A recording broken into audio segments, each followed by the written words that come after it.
ನಮಸ್ಕಾರ. ಜನರ ಧ್ವನಿ ನ್ಯೂಸ್ಗೆ ಸ್ವಾಗತ. ಕನ್ನೋಳಿ ಟೋಲ್ ಸಿಬ್ಬಂದಿ ಮೇಲೆ ಬಿಜೆಪಿ ಮುಖಂಡ ವಿಜುಗೌಡ ಪಾಟೀಲ ಪುತ್ರನಿಂದ ಹಲ್ಲೆ.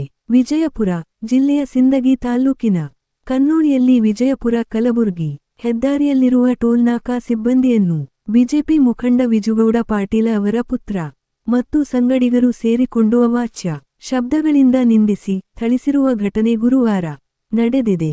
ವಿಜಯಪುರದಿಂದ ಜೀಪ್ನಲ್ಲಿ ಸಿಂದಗಿ ಕಡೆಗೆ ಹೊರಟಿದ್ದ ವಿಜುಗೌಡ ಪಾಟೀಲ ಅವರ ಪುತ್ರ ಸಮರ್ಥಗೌಡ ಪಾಟೀಲ್ಗೆ ಟೋಲ್ ಶುಲ್ಕ ಕಟ್ಟುವಂತೆ ಸಿಬ್ಬಂದಿ ಕೇಳಿದ್ದಾರೆ.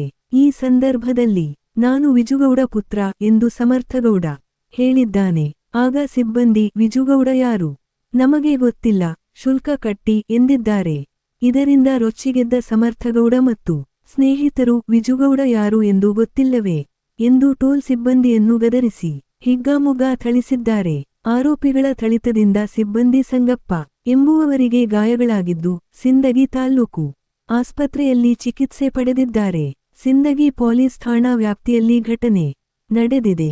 ಸಮರ್ಥಗೌಡ ಮತ್ತು ಆತನ ಸ್ನೇಹಿತರ ಬೆದರಿಕೆಗೆ ಅಂಜಿಯವರ ವಿರುದ್ಧ ದೂರು ನೀಡಲು ಟೋಲ್ನಾಕಾ ಸಿಬ್ಬಂದಿ ಹಿಂದೇಟು ಹಾಕಿದ್ದಾರೆ. ಸಿಸಿಟಿವಿ ಕ್ಯಾಮೆರಾದಲ್ಲಿ ಘಟನೆಯು ದಾಖಲಾಗಿದ್ದು ಸಾಮಾಜಿಕ ಜಾಲತಾಣದಲ್ಲಿ ಹರಿದಾಡುತ್ತಿದೆ.